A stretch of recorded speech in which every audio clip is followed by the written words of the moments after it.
నమస్తే, welcome to Leo. మనతో పాటు ఉన్నారు పొలిటికల్ అనలిస్ట్ శ్రీలీల గారు. నమస్తే అండి. నమస్తే అండి. మనం చూసుకుంటే తండ్రి హయాంలో అలా, కొడుకు హయాంలో ఇలా, మొత్తానికి శ్రీలక్ష్మి ఐఏఎస్ ఆఫీసర్గా పేరొందినటువంటి అదిగాక చాలా చిన్న వయసులో ఐఏఎస్ ఆఫీసర్ అని చెప్పి అప్పట్లో పొగడ్తలు కూడా చాలా మంది చేశారు అప్పట్లో. అయితే అలాంటి ఐఏఎస్ ఆఫీసర్ ఎలాంటి అవినీతికి పాల్పడి గాలి జనార్దన్ రెడ్డి కేసులో దాదాపు హైకోర్టు నుంచి ఏదైతే తను పూర్తిగా అక్యూజ్డ్ కాదు అని చెప్పేసి వెళ్ళిపోవడం, దాని తర్వాత మళ్ళీ ఏదైతే పోలీస్ అధికారులు ఉన్నారో వాళ్ళు తీసుకెళ్ళి మళ్ళీ సుప్రీంకోర్టులో ఫైల్ చేయడం, ఇప్పుడు దాని మీద ఒక షాక్ తగిలింది. అయితే ఇప్పటిదాకా మనం చూస్తూ వస్తున్నాం, 2019-24 దాకా ఎంతమంది అయితే అక్రమాలు చేశారో, అవినీతి చేశారో ఒక్కొక్కరికి అరెస్ట్ అయిన వాళ్ళు ఒక్క కేసుతో ఆగిపోవట్లేదు. వాళ్ళపైన కనీసం 10, 15, 20 అలాంటి కేసులు పడుతూ వస్తున్నాయి. ఇప్పుడు ఒకవేళ శ్రీలక్ష్మి గారు మళ్ళీ ఒక 3 నెలల్లో ఖచ్చితంగా దీని మీద ఒక నివేదిక ఇవ్వాలని చెప్పి సుప్రీంకోర్టు కోరింది. కాబట్టి ఈ 3 నెలల్లో ఒకవేళ అరెస్ట్ అయితే 2019-24 దాకా జరిగినటువంటి కొడుకు హయాంలో జరిగినటువంటి అవినీతి కూడా బయటపడనుందా? మొత్తానికి ఎన్నేళ్ళు జైలు శిక్ష పడే అవకాశం ఉంది? ఏంటి అంటే ఏం చెప్తారు? నిజంగా ఐఏఎస్ ఎవరైతే ఉన్నారో శ్రీలక్ష్మి గురించి చెప్పుకోవాలంటే, నిజంగా ఒక న్యాయస్థానం సాక్షిగా ఒక ఐఏఎస్కి ఇలాంటి ఏమనాలి అవమానకరం, ఆ వ్యవస్థకే అవమానకరం. నిజంగా చెప్పుకోవాలంటే ఐఏఎస్లు అయ్యి ఐపీఎస్లు అయ్యి వీళ్ళంతా కూడా ప్రజాప్రతినిధులకి వీళ్ళు ప్రాతినిధ్యం వహిస్తున్నారు ఇక్కడ. అంటే వాళ్ళు ఏది చెప్తే అది చేయాలి. ఎవరైతే ఐఏఎస్ ఆఫీసర్ శ్రీలక్ష్మి ఉన్నారో, నిజంగా నిన్న సుప్రీంకోర్టు ఇచ్చిన తీర్పు ప్రతి ఒక్కరూ కూడా ఇంకొకసారి ఆలోచించాల్సి, ఇవన్నీ కూడా ఏం చేశారు వీళ్ళు తప్పులు అంటే 1 కాదు 2 కాదు చాలా ఆరోపణలు ఈవిడ మీద ఉన్నాయి. అందుకనే మళ్ళీ ఇంకోసారి 3 నెలల్లో సరైన నివేదిక సమర్పించమని సుప్రీంకోర్టు కోరటం. మరి నిజంగా ఇవన్నీ చూస్తుంటే రాజశేఖర్ రెడ్డి ఏం చేశారు, మరి ఆయన ఆధ్వర్యంలో ఈ ఐఏఎస్లే కాకుండా గాలి జనార్దన్ రెడ్డి, మరి ఇతను కూడా ఒక ప్రజాప్రతినిధిగా ఉండి ఎమ్మెల్యేగా నేను గెలిచాను, మరి నిన్న కూడా గౌరవనీయ జడ్జి గారి ముందు అతను చెప్పే మాటలు, నేను ప్రజాప్రతినిధిగా ఉండి ప్రజల సేవ చేస్తున్నానని. నిజంగా సిగ్గుచేటు. ప్రజాప్రతినిధిగా ఉండి ఒక ఏదైతే నువ్వు చేసిన క్రైమ్ ఉందో దాని మీద అక్కడ నిలబడి జడ్జి గారి ముందు కోరటం అంటే దీనికి నిస్సిగ్గుగా, అంటే సిగ్గు లేకుండా ఉన్నారు వీళ్ళంతా అనేది ఈ రోజున ప్రజలు నిజంగా మేము ఎందుకు ఓట్లేసి ఇట్లాంటి వాళ్ళని గెలిపించుకున్నాం అనేటట్లుగా. ఇంకా వాళ్ళకి ఏదో సేవ చేస్తున్నాను, మరి నా దగ్గర కొట్టేసిన బంగారం ఏదైతే ఉందో అదంతా కూడా లోపల ఉంది, తుప్పు పట్టిపోతుంది, నా హ్యాండ్ ఓవర్ చేయండి అని కోరటం, మరి నిన్నేమో శిక్ష తగ్గించమని కోరటం, ఇవన్నీ చూస్తూ ఉంటే నిజంగా న్యాయస్థానం నిన్నైతే ప్రజల పక్షాన్ని నిలబడింది. మరి మళ్ళీ వీళ్ళు ఇట్లాంటి తప్పులు చేయకుండా అదేవిధంగా చూస్తుంటే ఐఏఎస్లు ఐపీఎస్లు. అదేగాక మీరు ఇప్పుడు ఇందాక చెప్పినట్టుగా గాలి జనార్దన్ రెడ్డి గారు నాకు శిక్ష తగ్గించండి అని చెప్పేసి అన్నప్పుడు అక్కడున్న కోర్టులో ఉన్న న్యాయవాది కూడా అన్నారట, అసలుకి ఏ రకంగా మాట్లాడుతున్నావు, వాస్తవానికి నీకు యావజ్జీవ కారాగార శిక్ష వేయడం కూడా తక్కువ కాదు అని చెప్పేసి అన్నారట. సో ఇలాంటి పరిస్థితుల్లోనే ఐఏఎస్ శ్రీలక్ష్మి గారు గతంలో అసలుకి అక్యూజ్డ్ కాదు అని చెప్పేసి హైకోర్టులో తనకున్నటువంటి దాన్ని డిశ్చార్జ్ పిటిషన్ వేసేసి పక్కకు తొలగిపోయింది.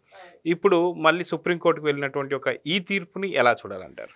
ఈవిడ 2022లో బయటకు వచ్చిన తర్వాత మళ్ళీ ఎవరి దగ్గరకు చేరింది అంటే, తండ్రి దగ్గర ఉండి తప్పులు చేసి శిక్ష అనుభవించి మళ్ళీ బయటకు వచ్చిన తర్వాత కొడుకు దగ్గర చేరింది, జగన్మోహన్ రెడ్డి గారి దగ్గర.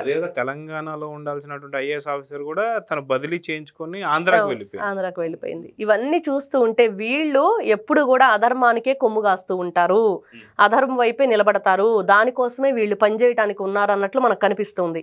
మనం చూస్తే నారా చంద్రబాబు నాయుడు గారు ముఖ్యమంత్రిగా పదవులు చేపట్టిన తర్వాత ఏం జరిగింది, వీళ్ళంతా కూడా ఐఏఎస్లు ఐపీఎస్లు అందరూ కూడా మరి ఎవరు వాళ్ళు పరిచయాలు చేసుకుంటూ బొకేలు తీసుకుంటూ వచ్చినప్పుడు ఈవిడ కూడా రావటం, మరి ఈవిడిని కలవకుండా పక్కన పెట్టడం అంటే చూసే వాళ్ళకి ఒక స్త్రీని కలవలేదు అనేది కాదు అక్కడ ముఖ్యం. అంటే ఆవిడ చేసిన నేరాలు, ఆవిడ నేర చరిత్ర, ఏ విధంగా వీళ్ళు అధర్మానికి కొమ్ము కాశారు, అన్యాయానికి వీళ్ళు అండగా నిలబడ్డారు.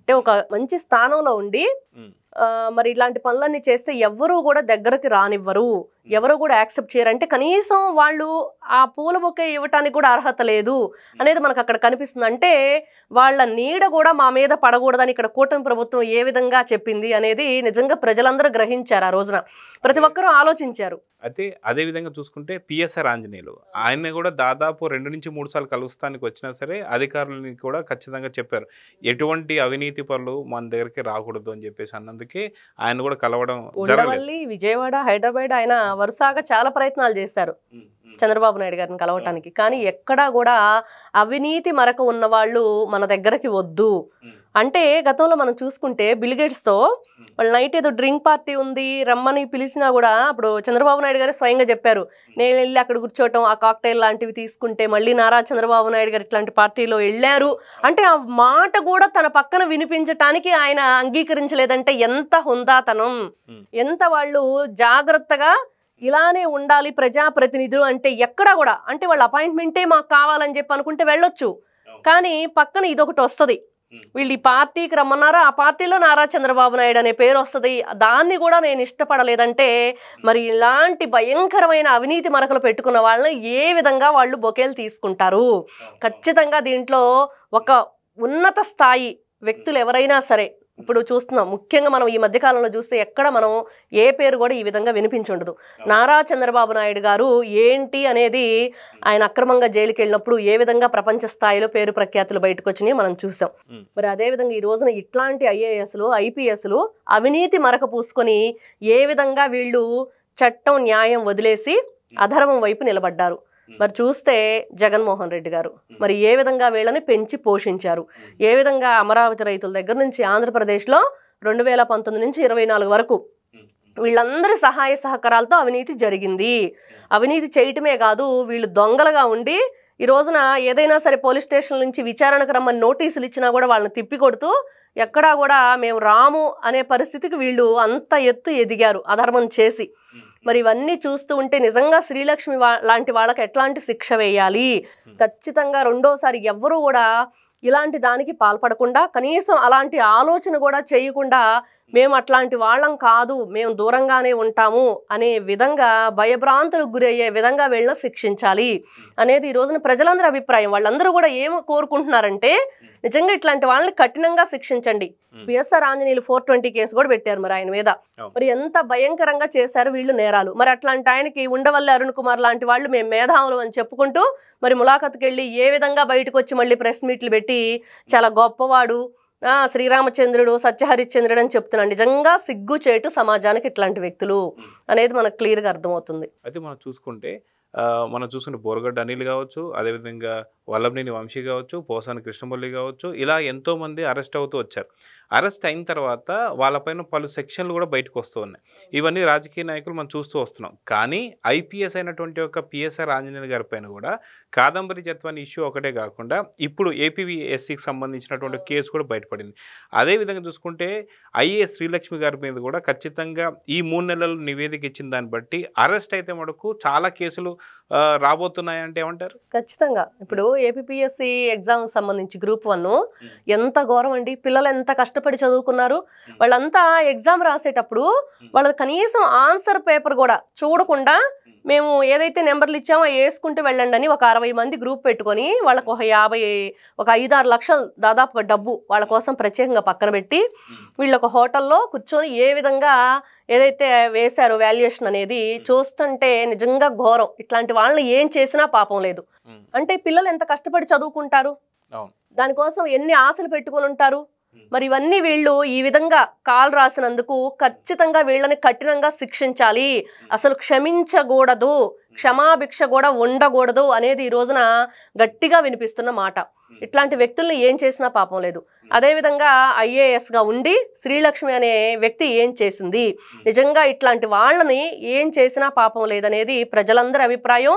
నిజంగా ప్రతి పౌరుడు ఇప్పుడు రాష్ట్రానికి దేశానికి మన వల్ల ఏం ఉపయోగం అనేది ఆలోచించకుండా ఇలాంటి అడ్డగోలుగా అధర్మానికి వీళ్ళు నిలబడి ఇట్లాంటి మచ్చలన్నీ కూడా రాసుకొని ఈ విధమైన వాళ్ళతో తిరుగుతూ ఉంటే ఖచ్చితంగా ఎప్పటికైనా సరే ధర్మం గెలిసిద్ది, న్యాయం నిలబడిద్ది అనే దానికి మొన్న చూస్తే గాలి జనార్దన్ రెడ్డికి ఏదైతే శిక్ష పడిందో అలానే ఇంకా కఠినంగా శిక్షించాలి వీళ్ళనేది ఖచ్చితంగా ఈరోజు కనిపిస్తుంది. అదేవిధంగా మీరు అన్నట్లుగా ఇంకా చాలా కేసులు మనం చూస్తే ఇప్పుడు వీళ్ళు 19 to 24 వరకు ఇంకా ఆవిడ అధర్మాన్ని వదలలేదు.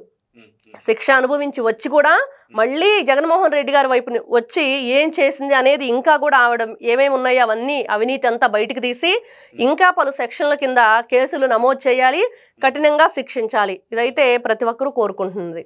అదే మనం చూసుకుంటే శ్రీలక్ష్మి గారికి సంబంధించి మనం చూసుకుంటే ఇప్పుడు ఈ హయాంలో జగన్ హయాంలో, అంతకుముందు తండ్రి హయాంలో వచ్చేసి మనం చూసాం ఓబురాపురం గన్లకు సంబంధించి మనం గాలి జనార్దన్ రెడ్డి కేసు కావచ్చు, ఇంకా కొన్ని కేసులు అక్కడ ఉన్నా సరే తర్వాత మళ్ళీ ఇక్కడికి వచ్చేసరికి కొడుకు హయాంకి వచ్చేసరికి టీడీఆర్ బాండ్లు ఏదైతే దాదాపు 10,000 కోట్ల స్కామ్ అని చెప్పేసి అంటున్నారు.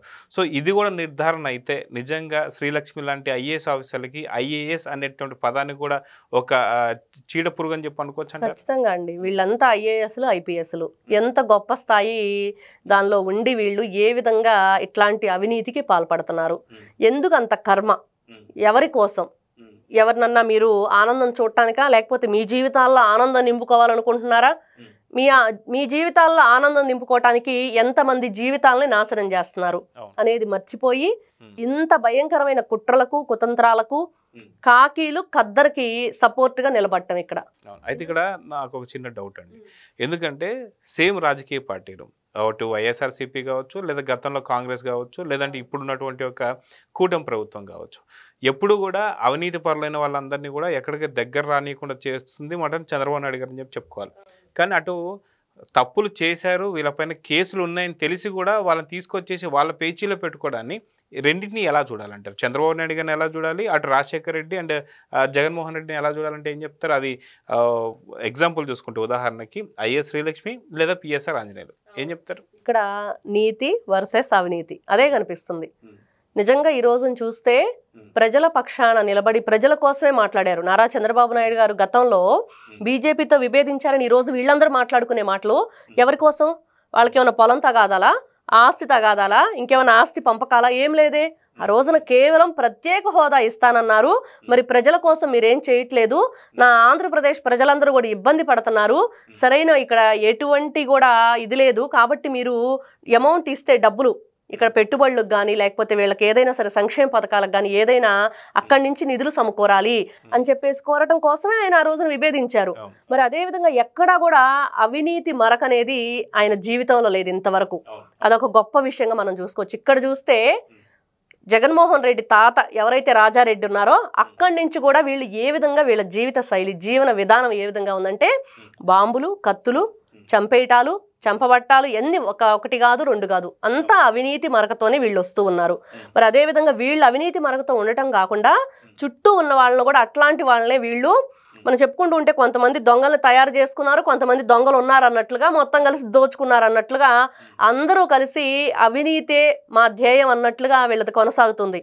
మరి రాజశేఖర రెడ్డి గారు చెప్తూ ఉండేవాళ్ళంట జగన్మోహన్ రెడ్డికి, జనార్దన్ రెడ్డి చూడు ఎలా ఉంటాడో, మరి అన్నయ్యని చూసి నువ్వు కూడా నేర్చుకో, అన్నయ్య అడుగుజాడల్లో నడువంటే నేను నడవటం కాదు పరిగెత్తడం అన్నాడు. మరి నడిచిన ఆయనకే అంత శిక్ష ఉంటే మరి పరిగెత్తిన ఆయనకి ఇంత శిక్ష ఉండాలి, ఇంకా కఠినంగా శిక్ష ఉండాలి ఇతనికి.